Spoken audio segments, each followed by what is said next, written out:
Rocking with pettyblog.com. It's your boy Snoop D-O-double-G, and you are now watching the Petty Blog. I can't be on the Petty Blog. Oh my God, it just hit me. Petty and T. I was so dumb. Oh, Petty. So they already know that I'm dropping the T. So let's get right into it and let's make it as brief as possible. As you all may know, shocking allegations against music mogul Diddy have been coming out and shocking the world, like charges of ex-trafficking, racketeering, physical assault, among other serious allegations, and it looks like he may be facing another charge for murder.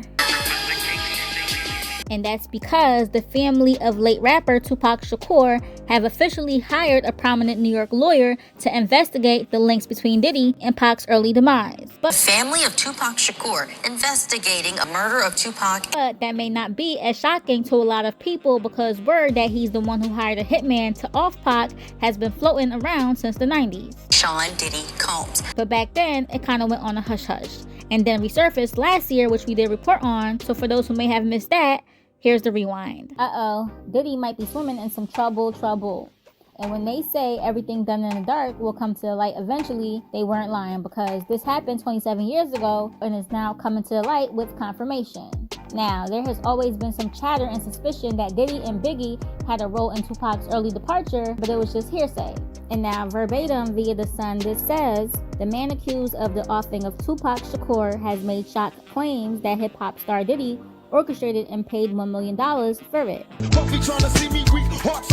Keefe D, who appeared in court in Las Vegas over the offing yesterday, has claimed several times that Diddy, real name Sean Combs, asked him to take out Pac and record label boss Suge Knight.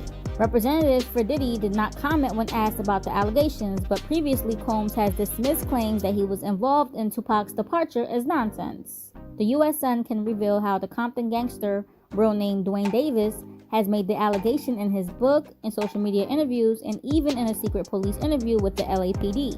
Another former gangster from the era, James McDonald, previously known as Mob James, has also confirmed to the U.S. Sun that he heard rumors about Diddy and others at Death Row putting a price on Suge and Tupac's head, as the New York-based rap artist was terrified of the record label boss. In an exclusive interview, James, who used to work as a security enforcer for Death Row Records, said everyone had a price on their head at the time, as the war between the Bad Boy Records on the East Coast and Death Row Records on the West heated up. He said Diddy was scared of Suge. New York wasn't going to come down there and try to find Suge. That wouldn't have never happened. So when it happened with Tupac, our side had to feel like, okay, we can't just let that one go. They was going back and forth tit for tat. So I believe that it got too big for Pac and Biggie because not one of them seen it coming. Not one of them thought it was going to come that way. And like I said before, Puffy was so scared of Suge, he had to put something somewhere to get Suge out the way. James, who is now reformed and helps younger people leave the gang life, added a lot of guys had prices on their heads. So us being where we were from and what was going on, we had to step our game up and do the same-ish. So at that time, taking a life didn't matter. It didn't matter. Beating the mother effer A didn't matter. Nothing mattered, but we did what we were supposed to do. In a recording of an LAPD interview, Keefe appears to tell detectives that Diddy called a gangster associate of theirs called Eric Von Zip shortly after Tupac's offing to ask if they were responsible. Keefe could not be prosecuted for the claims he made to LAPD due to a legal agreement he had in place. Keefe claims in a recording that when Diddy was told it was their entourage who Pac, he was happy as hell.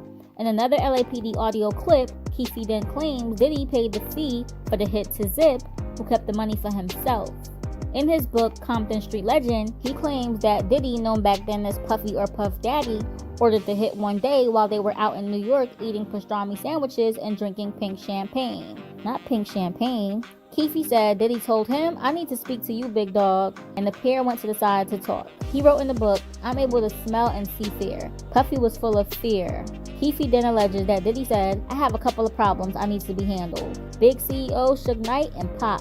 The gangster said, he replied, "That's not a problem, we can make that happen." In the book, Keefe explains Diddy had issues with Pac after he released the diss track Hit 'Em Up. Bad boy murdered on wax and kill. Fuck with me and get your cats peeled. That song made Puffy mad. Hit 'em up, we not gonna respond. Somebody's gonna get hurt. That thing hurt to this day. Damn, Diddy, that's crazy. And 50 Cent, who loves to react to certain people, has reacted to this and posted a picture of Pac and Suge in the vehicle, caption, "Damn, so Pac got lined by Brother Love? LOL. Time to lawyer up. Shit might get sticky." Yikes. But what do y'all think the future looks like for Mr. Love? And do y'all really believe that he's really responsible for this, especially based on the things that Pac said on a diss track alone? Bust on bad boys, niggas for life. We bad boy killer. Do y'all think it was enough to scare Diddy into doing such an unlovable thing?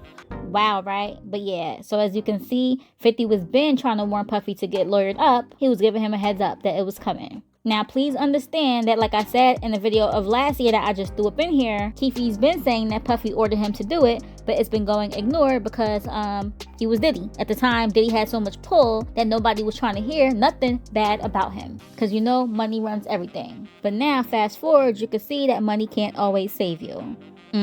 But yeah, what do y'all think about the fact that Pac's family is now trying to have this investigated damn near 30 years later, when the whispers about Puffy being involved have been around for that whole time?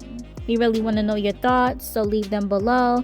Like and share this video, subscribe to this channel, and if you haven't done so yet, be sure to hit that bell.